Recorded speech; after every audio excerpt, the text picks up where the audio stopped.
नमस्कार, मैं हूं विनोद कुमार शुक्ला। IF ट्रुथ पर आपका स्वागत है। आज हम चर्चा करेंगे प्रियंका गांधी के अपने कॉन्स्टिट्यूएंसी वायनाड से गायब रहने की शिकायत पर, असीम मुनीर की भारत पर परमाणु हमले की धमकी पर, सोनिया और जया बच्चन की बढ़ती नज़दीकियों और राहुल गांधी का एक बार फिर सुप्रीम कोर्ट पर हमला बोलने का। इसके पहले उनकी बहन ने सुप्रीम कोर्ट को उनके मामले में हमला बोला था। आज एक दूसरा विषय है लेकिन महत्वपूर्ण है।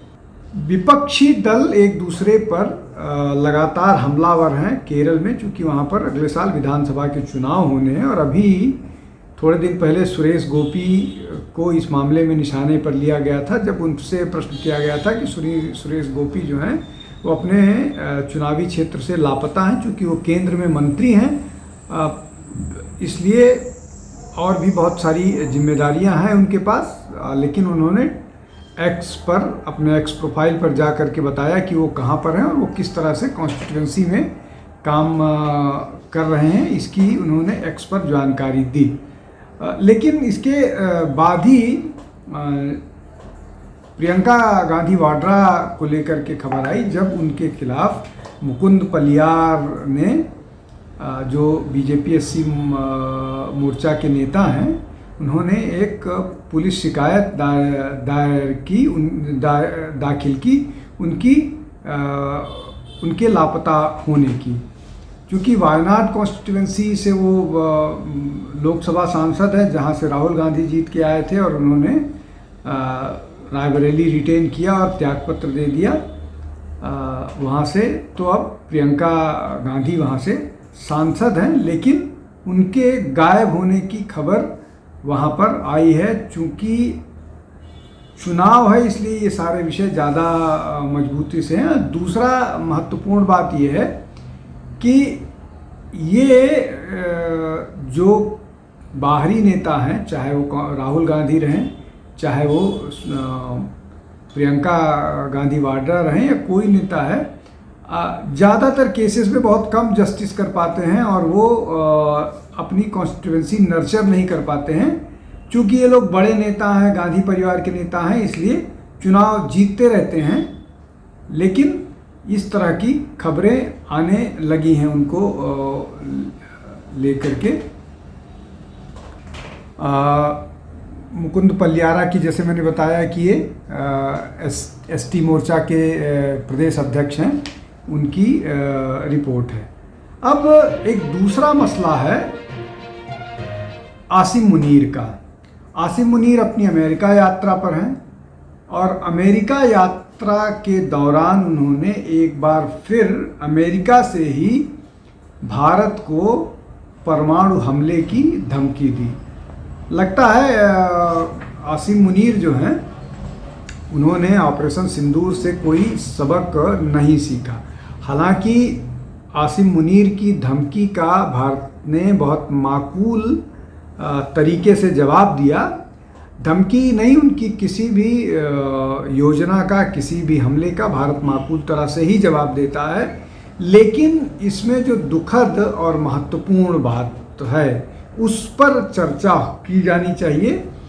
क्या अमेरिका अपने देश की ज़मीन को किसी दूसरे देश के नेता को इस्तेमाल करने के लिए दे सकता है, एक तीसरे सॉवरेन राष्ट्र पर परमाणु हमले की धमकी को लेकर के? क्या ऐसा होना चाहिए और क्या ये इथिकली, पॉलिटिकली किसी भी दृष्टि से उपयुक्त है, उचित है या सही है? ये इसकी जवाबदेही जो है वो अमेरिका की है। भारत को पाकिस्तान से, आसिम मुनीर से कैसे निपटना है, भारत इस मामले में पूरी तरह से सक्षम है। अमेरिका अपनी रेपुटेशन कैसे बना करके रखना चाहता है? क्या वो अपने बिजनेस इंटरेस्ट के लिए अपने एक मजबूत अलायंस पार्टनर को लगातार आहत, तकलीफ देना चाह रहा है और धीरे धीरे संबंध में तीखापन ले आना चाह रहा है? ये अमेरिका का निर्णय है। आसिम मुनीर की ये धमकियां जो हैं वो चलती रहेंगी। खैर, निर्णय अमेरिका का है। तीसरा विषय जो है वो सोनिया गांधी और जया बच्चन की बढ़ती नज़दीकियां हैं। सोनिया गांधी और बच्चन परिवार का बहुत पुराना नाता रहा है। अमिताभ बच्चन की माता तेजी बच्चन के ज़माने से, हरिवंश राय बच्चन के ज़माने से, लेकिन बीच में कुछ डिफरेंसेस आए थे जिसको लेकर के अमिताभ बच्चन ने एक साक्षात्कार में यहाँ तक कहा था कि हम पर जो है राजा ने दरवाजे बंद किए हमारे ऊपर, मतलब the rulers have shut doors on us, मतलब इस तरह की बात कही थी। मतलब ये कि गांधी परिवार ने उनसे संबंध तोड़ा था, उन्होंने नहीं तोड़ा था।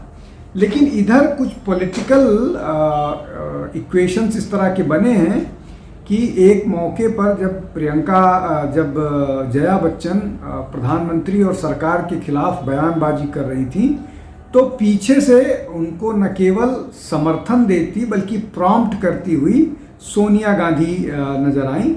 सोनिया गांधी चूँकि बोल अच्छे से नहीं पाती हैं, इसलिए वोकल तो नहीं होती हैं, लेकिन उनकी बातचीत से जो उनकी जो है घृणा मोदी के प्रति या भारतीय जनता पार्टी के प्रति बहुत स्पष्ट तौर पर नज़र आता है। तो उस प्रेस कॉन्फ्रेंस के बाद कल जिस तरह से जो इनविटेशन था मल्लिकार्जुन खड़गे का विरोध प्रदर्शन के बाद विपक्ष के नेताओं को, हालांकि कांग्रेस के नेताओं ने बोला कि उनके घर पे सुरेंद्र राजपूत ने ट्वीट किया कि प्रसाद की तरह से भोजन कराया विपक्ष के नेताओं से, लेकिन वो किसी उनके घर का निश्चित तौर पर नहीं था, वो किसी 5 स्टार होटल का था। जो लोग गए होंगे वो बेहतर ढंग से जानते हैं। लेकिन इस बैठक में भी, इस भोजन के दौरान भी जिस तरह से सोनिया और जया बच्चन की बोन होमी दिखी, वो दिखाता है कि वो एक बार फिर वो मोदी के साथ लोगों को, मोदी के खिलाफ लोगों को लामबंद करने के लिए किस तरह से भी, किसी तरह के लोगों से भी समझौता करने के लिए तैयार है। और वैसा ही होता हुआ नज़र आया